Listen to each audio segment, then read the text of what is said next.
Bom dia, galera. Arnaldo Antunes falando um pouquinho aqui a respeito da reforma trabalhista e a pergunta que não quer calar: para quem é esta reforma trabalhista? Na minha opinião, ela é para os empresários. Ela tem a cara dos empresários. Para vocês terem uma ideia, o que estão reformando aí, nós poderíamos comparar, o princípio da reforma, uma residência, por exemplo.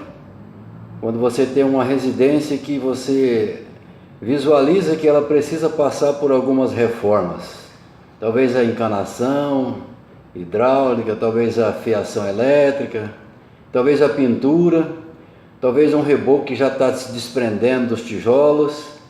Então você faz um apanhado, de itens para reformar. E aí você começa a reforma. Aí você vai fazendo todas as manutenções, e aí vai fazendo as adequações, vai deixando essa residência do jeito que você entende que vai ficar bonita. E aí por último vem a pintura e o acabamento, Então você investiu tempo e dinheiro numa reforma, mas que você vai ficar satisfeito, você vai ficar ali alegre por ter visto o antes, e agora o depois. Mas isso não está acontecendo com a reforma trabalhista.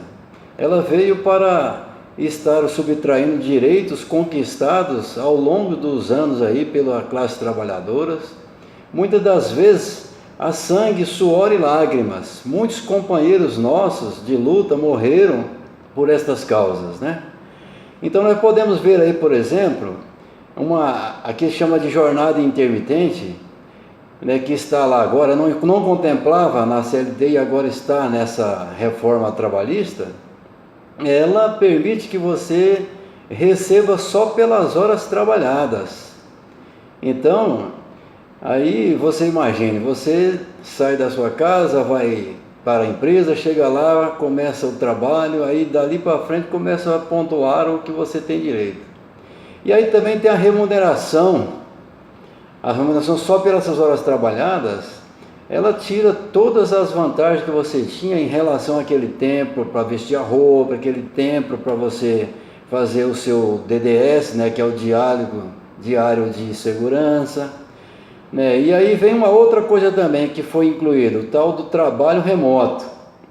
Você fica na sua casa, você gasta a sua energia, você usa o seu computador, você usa o seu banheiro, você usa todas as suas ferramentas no seu local de trabalho, na sua casa, sua residência, para poder continuar trabalhando. Então é uma forma de vínculo que a empresa está encontrando para você não precisar nem ir lá bater cartão na empresa. As horas também de repouso, após o almoço, isso não vai ter, porque você está na sua casa. Agora, e se você estiver trabalhando na empresa, ela será reduzida para meia hora apenas, Uma outra coisa também, as férias serão parceladas, companheiros e companheiras. Significa que ela pode ser parcelada em 3 vezes. O objetivo das férias era você descansar, passear com a família.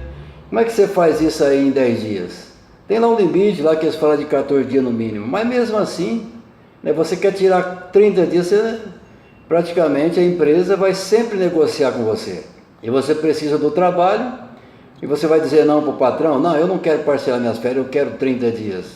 Na verdade, isso é uma coisa que a gente vai pagar para ver. De que forma as pessoas vão estar conseguindo ainda tirar os 30 dias se as empresas se interessam e muito que você parcele ela, E a gestante? A gestante no local insalubre. Hoje, você pode até, gestante, trabalhar no local insalubre, desde que o seu obstetra fale assim: não corre risco para a criança.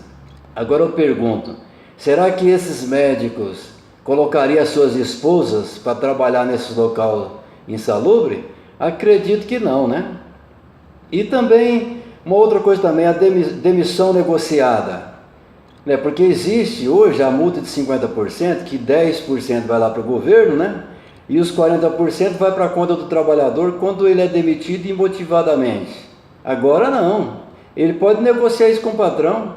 O aviso prévio pode ser parcelado não, ele pode ser pagado a metade, né? Pode negociar até a metade disso, e também a multa dos 40% também pode ser negociada só a metade. Então você fica nessa situação.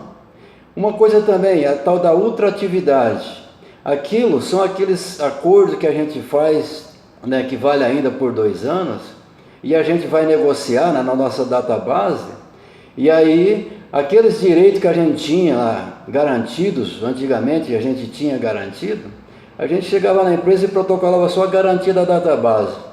Todas as cláusulas que a gente tinha avançado anterior estava garantida. Agora não, zera todas as cláusulas que nós avançamos no acordo anterior. Nós temos que começar do zero. Negociar, por exemplo, plano de saúde, negociar também plano odontológico e outras conquistas mais que a gente negociou. Nós não vamos mais ter essa garantia, a menos que a gente consiga, né, que os patrões garantam essa ultratividade. Coisa que a gente sabe que isso vai ser muito difícil de negociar, né? Que os patrões querem, na verdade, enfiar a faca no nosso estômago e ver a coisa sangrar. Uma outra coisa também é a hora itinere, né? Aquele deslocamento que você tem de distante da área urbana para ir trabalhar nas minas, por exemplo, é o caso, por exemplo, das mineradoras, né? Local de difícil acesso, por exemplo, que você recebe quando você pega o ônibus no último local que é provido de transporte coletivo do município. Daí para frente você ganha essa hora de transporte chamada hora itinere. Essa reforma trabalhista acaba com isso. Você não vai ter isso mais não. As ações trabalhistas, por exemplo, as ações trabalhistas agora, elas não podem ser mais uma ação ajuizada pelos sindicatos. Agora você pode fazer isso de forma individualmente e você corre o risco de ter que indenizar a empresa pelas coisas que você quis conquistar lá na Justiça do Trabalho. As empresas podem alegar lá e conseguir provar que você está errado e você tem que pagar as custas dos processos. E você pode ser multado também por má fé lá, né? Você pode ser multado de 1 a 10% do valor da causa. Qual é o trabalhador que tem dinheiro para pagar 10% das ações ajuizadas? Então essas coisas aí, que está aparecendo na reforma trabalhista, isso é para inglês ver, não é nem para nós, peões de fábrica, ver não. Isso é para o empresário estar arrochando o trabalhador cada vez mais. E tem uma série de outras coisas que a gente... o vídeo ficaria muito longo se a gente fosse pautar aqui. Aquela também, a situação que é prevista pela lei nossa lá, a Constituição Federal, né, de um representante no local de trabalho. Empresas que têm mais de 200 empregados pode ter um representante no local de trabalho. Aí alegam que esse representante, e isso não é sindical, é um representante que é eleito pelo pessoal, colegas de trabalho, ele vai mediar todas as negociações, então o sindicato está fora. Não existe mais sindicato depois que eleger esse representante no local de trabalho. E outras coisas também, o custeio sindical. Os empresários fizeram isso para quebrar os sindicatos. Então, se você tem aquele dia que era compulsória, né, que todo mês de março desconta de um dia do trabalhador para poder repassar no 1º de abril, isso era uma forma dos sindicatos sérios, é claro, ter os seus custeios, né, para poder financiar as suas jornadas, né, os trabalhos sindicais, as instalações, os empregados, os meios de comunicações, os deslocamentos, né, as ações que todos os sindicatos fazem em Brasília e outros movimentos sindicais de greve e outras coisas mais. Então isso era um custeio sindical de uma forma bem tranquila para poder a gente administrar. Agora não tem mais. E aí tem também aquela também que nas assembleias a gente tira em pauta uma porcentagem para sustentar o sindicato. E aí também tem um direito de oposição. Os trabalhadores podem pegar a sua carta e pedir de volta esse dinheiro. Então esta é uma forma que os empresários encontraram para quebrar as pernas dos sindicatos. Então vocês vão estar no local de trabalho representado por uma só pessoa, eleita por vocês, né? E é claro que o patrão é que vai indicar essas pessoas, e além do mais, todos esses direitos que eu citei aqui, vocês vão perder. E ainda tem outras coisas que a gente poderia citar aqui, por exemplo, a terceirização. A terceirização é uma coisa também mandada pelo empresário, que acaba com todas as cadeias produtivas, né, que antigamente a gente poderia terceirizar só aquilo que não era considerado produtos, ou então cadeias produtivas no ramo afins da empresa, ou seja, não poderia, por exemplo, terceirizar qualquer setor da produção. Agora não, desde lá do início do processo até o final do processo pode ser terceirizado. Significa que você está trabalhando de um lado de uma pessoa que é terceirizada, fazendo a mesma atividade. Os eletricistas, por exemplo, as pessoas que trabalham nas injetoras, nas máquinas impressoras, que trabalham em qualquer processo produtivo de transformação da matéria, ele vai passar por esses dois processos. Ou ele é terceiro, ou ele é efetivo da empresa. Agora, eu pergunto a você, será que a empresa vai continuar com aqueles que são primarizados, que são os trabalhadores diretos, fechados por ela? Ou ela vai contratar essa mão de obra terceira, que é muito mais vantajoso para ela?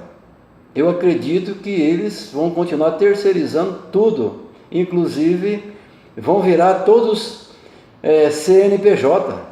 Eu posso ser, você pode ser o representante da sua própria empresa, trabalhando onde você trabalhava como empregado da empresa. E aí eu te pergunto, cadê o seu fundo de garantia? Cadê seu 13º? Cadê suas férias? Então, por isso que eu afirmo para você, companheiros e companheiras, essa reforma trabalhista, ela tem a cara dos empresários. E todos os deputados que votaram a favor desta reforma, eles são a serviço do capital. Quero aqui isentar os 117 deputados que votaram a favor dos trabalhadores, que ficaram do nosso lado. A esses aí que votaram junto com o trabalhador contra essas reformas trabalhistas, tem o nosso respeito e tem os nossos votos para 2018. 2018, vamos lembrar desses traíras, para a honra e glória do nosso Deus e para a evolução da nossa nação, porque é isso que ela precisa e a nossa nação merece respeito.